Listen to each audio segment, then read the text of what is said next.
Hey How are Keith, how's it going? you? Going good, Alex. How are you today? Doing well, man. Can't complain. It's a good day. Wonderful, wonderful. Yes, And sir. tomorrow you're releasing your album area. So can you tell me a bit about the songwriting and the production behind this album? Sure. Yeah, it's been a long time coming. Some of the songs were written like starting back in 2013. Yeah, Um, then I was in school at the time, like at college. So I just kind of wrote this album throughout my whole 4 years at college, and then didn't know what to do with it, so I just held on to it.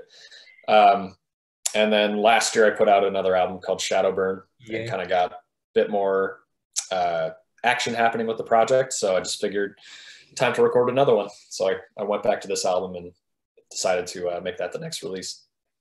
Sounds good. And was there any particular concept that was put behind this album? Yeah, it's all about dreaming. So I was really intrigued by the whole idea of lucid dreaming for a long time, and started keeping like a dream journal, and just kind of getting attached to that world when you're asleep. Yeah, Which, yeah, I mean, just in general, like dreams have always inspired my music. So I wanted to make one that was like musically and lyrically dedicated to this idea of kind of being attached to escapism and fantasy, and the beauty behind that, as well as the bad things, getting too attached to something that's not real. Yeah. wonderful. And the cover art of this album is quite fascinating. So, what is the theme and how it is related to this album? Yeah, that piece was already done by Nightjar Illustration, really good artist named Adam Burke.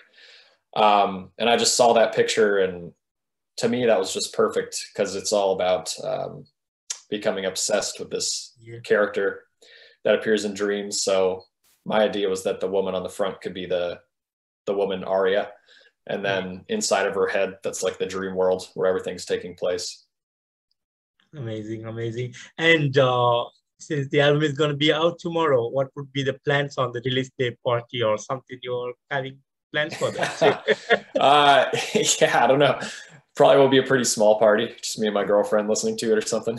That's nice. um, yeah, just keep it relaxed. But yeah, right now I'm trying to work on. I have like a live lineup Mm. being prepared right now, so hopefully start playing some shows in 2022 and Wonderful, get the project on the stage again as well. Yeah. wonderful, wonderful. And talking about this particular album, I had a feeling that it got more to the sound of open, that kind of sounds. It was looks like it was heavily influenced to that, and I really enjoyed the music. It was totally amazing. I would not say it's Thank you. exactly open, but it has a different sound to it, which you have done it on your own. So that's quite different, and it's really enjoyable. The music is totally awesome. Each track perfectly done, amazingly done. Progression, everything is perfect. So how do you Thank you. feel about the outcome of this album? Yeah, it's always weird recording something because you have like, especially when I've been sitting on it for so long, I've always had an idea of how it would sound in my head. Um, but I think it like pretty much surpassed my expectations for how it would sound. Like I really, really enjoy the sound of it and just how the mix is done and everything.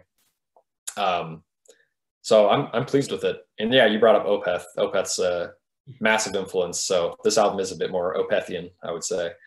I like hearing like I like long songs. So, yes. So this album, I totally indulged in that, and I'm happy that listening to it front to back, it doesn't feel too tiring.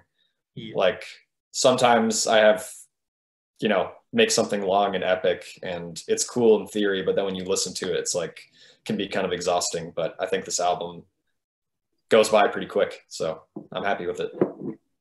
Amazing, amazing. And would you like to tell how Dessiderium really started and what made it come up with this band? Yeah, it's kind of in my mind always been like a lifelong legacy project, like just something I'm always going to write for, no matter how like involved I am with band stuff and music. So pretty much ever since I started writing music, when I was around 12 years old, uh, I guess that's when you could say Dessiderium started. Just didn't have the name for it yet. But those were like the earliest songs, and it's just kept growing ever since then. So it's kind of like a musical diary. Just anything I write in my own time has the potential to be on a Des release. Wonderful. And you're also teaching music and guitar, I believe. So how is that going? Are you still continuing, or is there a pause to that one? Yeah. I actually have work today. Yeah. So right now I'm teaching 5 days a week, which is cool. I, get to call it my place of work to hold a guitar at the end of the day and share with people what I really enjoy. So it's probably the best job I've ever had. Wonderful. And do you have a methodology on picking up the students, or you take in any student who is interested to learn? Yeah, I don't teach independently. So I teach at a couple different shops. So they're responsible for finding students, and then just whoever comes, take them on. Yeah. Wonderful, wonderful. Mm-hmm. And what would be the dreams for you? The dreams, oh man. Really, I mean, just keep putting out music, keep reaching more people, because the more people that get involved, the more fun it is, just straight up. I would love to take Dessiderium on the road and play all over. That's always been a long time dream of mine. But yeah, I don't know. I'm pretty much doing what I like right now, so just keep going with it. Wonderful, wonderful. And lately, I have seen a lot of bands in the United States are taking over the European metal scene, wherein black metal and also nice. was created in Europe, but US is doing a much better job than them. And how do you feel about picking up something which is much different from where you come from? Yeah, I mean, dude, yeah. Like ever since I've been a teenager, I think that's when I discovered like all the Scandinavian metal, from Finland, Sweden, Norway. So that's one of the coolest things about metal. I don't think there's a single genre where it's as like globally united. It's not weird to listen to a band from just the other side of the world, which I think is really special. So it's cool to hear that the U.S. bands are making it over there as well. Probably you should go on a tour on Europe and show them, hey, dudes, I'm doing much better than you guys. Yeah, hey, I would love to. Yeah, whenever we can. That'll definitely be something to check off on the bucket list. Yeah. It'd be awesome, awesome. And Alex, would you like to share some of the great moments that you had over the years? Sure. I mean, I think like ever since 2018 when I joined Archaic, that's when I've gotten to create my most cherished like musical memories. So both tours I did with that band were really special. I got to fill in for Veil of Nath for the devastation on the nation with like Dark Funeral and Belphegor, which that was really huge for me. Just playing really packed venues and tons of energy. That was like a dream come true. Man, other than that, just staying on the music grind. Yeah. Pretty consistent guy day in, day out. Yeah. Wonderful. And what would be some of the next plans that is lined up for you? Right now, yeah, just busy with Dessiderium and Archaic. I do have another project that will probably get like officially announced next year. I'm not sure how much I can say on it right now, but it'll be kind of like a symphonic black metal thing that I'm really stoked about. So yeah, that'll be coming 2022. Wonderful, wonderful.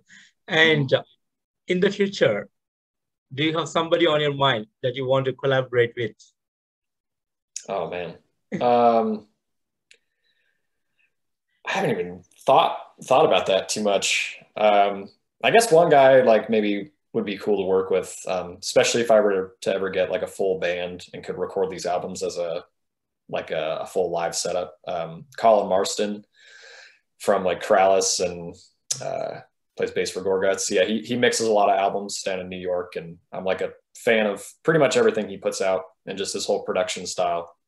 So he would be cool to work with. Other than that, no one off the top of my head. Yeah. Wonderful, wonderful. And finally, what would be the message that you want to give to your fans around the world? Shit. Thanks for listening. Like, never expected people to really care about this project. So thank you for giving it any attention, any support. Like anytime you share it, that means a ton. So like a serious thank you. Yeah. Wonderful, Alex, wonderful. And Alex, thank you so much for giving me your time today on this interview. It was a real pleasure talking to you today. And thank you for the amazing music that you've been giving us throughout the years. It's really awesome to listen to your music. Great music, I would say. I think you're going to go so huge around the world very soon. I really Thank you have. very much. I Uh, really appreciate that, man. It's you a have, pleasure to be here. yeah, you have a good day, Alex. Take care of yourself. You as well. All right. Take care, Keith. Bye. Cheers. Cheers.